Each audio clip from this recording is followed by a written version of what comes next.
Rajini sir சொன்னதும் ஞாபகத்துக்கு வர முதல் விஷயம் அவரோட சிம்பிளிசிட்டி தான், அவரோட ட்ரெஸ்ஸிங்ஸ், அவரோட ஸ்டைல், அவர் பேசுறது, வாக் பண்றது, எது பண்ணாலும். எத்தனை வருஷம் தலைவர் ஃபேனா இருக்கீங்க? சின்ன வயசுல இருந்து. வந்து ரொம்ப பிடிக்கும் உள்ள ஹீரோ இருக்காங்க. அது வந்து என் ஃபேமிலியில் எல்லாருக்குமே ரஜினியை பிடிக்கும். ஸோ நான் சின்ன வயசுலேருந்து என்னோட அக்கா பேசுவா இப்போது, அவளும் பெரிய ஃபேன். ஸோ அப்படி பார்க்க அப்படியே ஃபாலோ பண்ணிட்டு எனக்கு ரொம்ப பிடிச்சி. ரஜினி சார் கிட்ட நீங்க கத்துக்க நினைக்கிற விஷயம் சிம்பிளாக இருக்கணும், ஸ்பிரிச்சுவலாக இருக்கணும், பாசிட்டிவாக இருக்கணும் எப்பயுமே. இதெல்லாம் ரஜினி சார் கிட்ட கற்றுக்கிட்டது. ரஜினினாலே ஸ்டைல் தாங்க. அவரை பற்றி பேசுறதுக்குலாம் வந்து லக்கெலாம் இருக்கக்கூடாது, பிளெஸிங்ஸ்.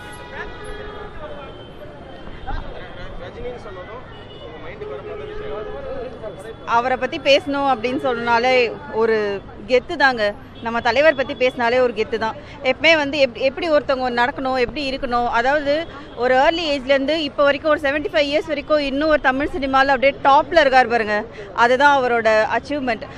அவர் பாட்டிலே வரும்போது நம்மளும் வந்து கண்டிப்பாக ஒரு நாள் நல்லா வருவோம். ஏன்னா அவரோட மூவிஸ் எல்லாமே வந்து இட் வாஸ் இன்ஸ்பைரிங். எல்லாமே இப்போ வரைக்குமே இன்ஸ்பைரிங்காக தான் இருக்குது. ஸோ அதனால் நம்மளும் அதே மாதிரி போனோம்னா நமக்குமே ஒரு நல்ல ஒரு ஃப்யூச்சர் இருக்கும் அப்படிங்கிற மாதிரி ஒரு இதுதான். ஏன்னா வந்து சின்ன வயசுலேயே வந்து நான் அந்த 6லேருந்து 60 வரைன்னு ஒரு படம் பார்த்தேன். அப்புறம் ராகவேந்திரா படம், இதெல்லாம் வந்து எனக்கு அதாவது நம்ம சைல்டுஹுட்டில் நம்ம ரூட்ஸில் வந்து இருக்கும்போது அது என்ன ஆகும்னா வளர நமக்குள்ளே அது அப்படியே இருந்துகிட்டே தான் இருக்கும். என்ன தான் நம்ம எவ்வளோ படம் பார்த்தாலும் அது மறக்கவே மறக்காது. ஸோ அந்த மாதிரி படம்லாம் பார்த்து இன்னும் வந்து நாங்கள் அதுலேருந்து வெளியே வர முடியல, இன்னும் வரைக்குமே வெளியே வர முடியல. ஸோ அதுக்கு ரீசன் என்னென்னா இதுதான். எத்தனை வருஷமா ரஜினி சார் ஃபேனா இருக்கீங்க? ஏன் ரஜினி சாரை பிடிக்கும்? பிறந்ததுலேருந்தே பிடிக்குங்க. ஒன்றுமே இல்லை, சும்மா முடிய இப்படி போட்டாலே போதுங்க, வேறு எதுங்க தேவை? சும்மா வந்து ஏன்னா சினிமாவில் வந்து நிறைய டெக்னாலஜி கற்றுக்கணும், நிறைய அது பண்ணிக்கணும், அப்கிரேட் பண்ணிக்கணும், ஸ்கில்ஸு இதெல்லாம் தாண்டி அப்படி நின்னாலே ஒரு கரிஸ்மாட்டிக் லுக்கு தான், அவ்வளோதான். அந்த ஒரே ஒரு லுக்கு ஒன்று போதும், அவ்வளோதான், எல்லாமே க்ளீன் போர்டு. ரஜினி சார் நீங்க கத்துக்க நினைக்கிற விஷயம் என்ன? எடுத்துக்கலாம், பண்ணிக்கலாம். அதாவது லைஃப்பில் நீங்கள் எவ்வளோ ஹைட்ஸ்க்கு போனாலும் எவ்வளோ தூரத்துக்கு போனாலும் நம்ம வந்து அந்த இதை மறந்துடக்கூடாது. நம்ம எங்கேருந்து வந்தோம், from where you are coming from, அது நம்ம மறந்துடவே கூடாது.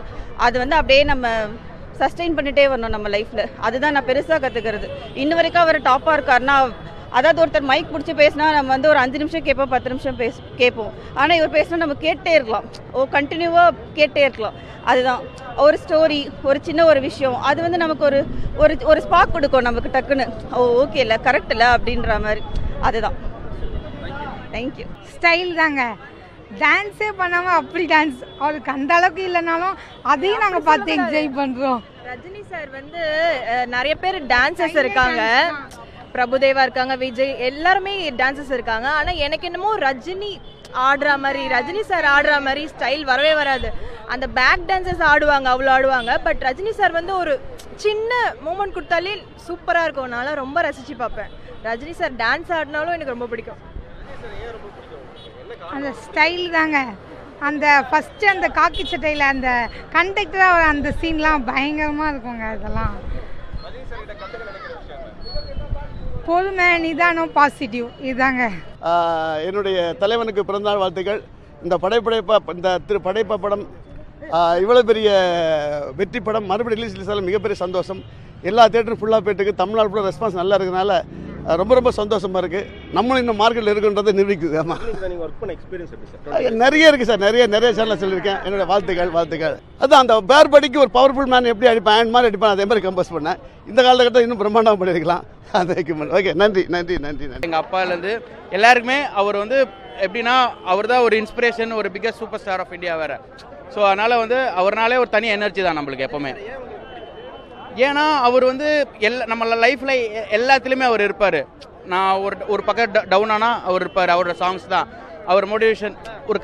ஒரு கருப்பாக ஒருத்தர் இந்த அளவுக்கு ஒரு ஃபயராக இருக்காருன்னா ஏன் நம்மளால் இருக்க முடியாது? கண்டிப்பாக அவரோட நல்ல ஒழுக்கங்கள், நல்ல விஷயங்கள், நல்ல கேரக்டர்கள், ஓகேவா? ஸோ இது எல்லாமே வந்து அவர் நம்மளுக்கு பிடிக்கும். கத்திரனுக்கு படம் நான் வந்து அவர் ஷூட்டிங்லாம் போயிருக்கேன். காலா கபாலியெல்லாம் அவர் நேரில் பார்த்துருக்கேன். நேரில் அவ்வளோ எல்லாருக்கிட்டையும் அவ்வளோ பணிவு. அவர்கிட்ட முக்கியமாக அந்த பணிவு அவர்கிட்ட பயங்கரமாக, அதை நம்ம மெயினாக கற்றுக்கணும். இப்போ இருக்கிறவங்க நான் வந்து மற்ற ஆக்டர்ஸ் இதெல்லாம் நம்ம கம்பேர் பண்ணது தேவையில்லை. பட் ஆனால் நம்ம என்ன சொல்லலாம், நம்ம பேசிக்காக நம்ம லைஃப்பில் அவ்வளோ சிம்பிள், அவ்வளோ பேர் உயரத்தில் இருக்கிற மனுஷன் ரொம்ப சிம்பிளாக இருப்பார். நம்ம போனால் கூட அதே சிம்பிளிசிட்டி தான் மெயின்டைன் பண்ணுவார். நம்ம யார் இதெல்லாம் நம்மளுக்கு தெரியல, அங்கே அவர் பார்த்தாலே நம்மளை அவ்வளோ வெல்கம் பண்ணுவார். ஸோ அதனால தான் அந்த ஒரு பணிவு அவர்கிட்ட இருந்து கற்றுக்கணும் கண்டிப்பாக. சார் அவர் தலைவர் எங்களுக்கு. மைண்டு வர முதல் விஷயம் சிம்பிளிசிட்டி, ஆனஸ்டி, டெடிகேஷன். இந்த படத்தில் சொல்லியிருக்காரு, கஷ்டப்படாமல் எதுவும் கிடைக்காது, கஷ்டப்படாமல் கிடைக்கிறது எதுவும் நிலைக்காது. அதுதான் சார். அது என் பிளட்டு. என்னோட 9 இயர்ஸ்லேருந்து I am a harden fan. அது அவரோட சிம்பிளிசிட்டி, அது கரிஸ்மேட்டிக் சார். அவர் ஸ்க்ரீனில் வந்துட்டாலே, அவர் சில்வர் ஸ்க்ரீனில் வந்துட்டாலே அவரை அப்பீல் ஆகி அந்த கரிஸ்மேட்டிக் தான் சார் அவரோட ஸ்டைலு. அவரோட யூனிக்னஸ் பார்த்தீங்கன்னா காமெடியும் பண்ணுறாரு, எல்லா ரோல் வெர்சடைலாக இருக்கார்.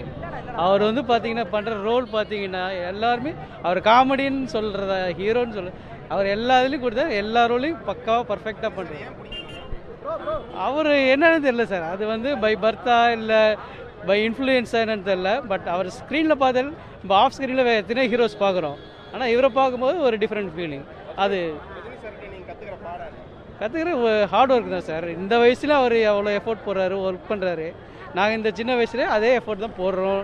எல்லாமே அந்த ஒரு ஹார்ட் ஒர்க் பண்ணுறது தான் சார் குவாலிட்டி. ரஜினின்னா ஆக்சுவலாக ஸ்டைல் ஓகே, சின்ன வயசுலேருந்து பார்த்துருக்கோம். ஓகே, அப்பா கூப்பிட்டு போகிறதுலேருந்து நாங்கள் அந்த படத்தை என்ஜாய் பண்ணியிருக்கோம். ஸோ அந்த ஸ்டைல் எங்களுக்கு பிடிக்கும். Enjoy the movie.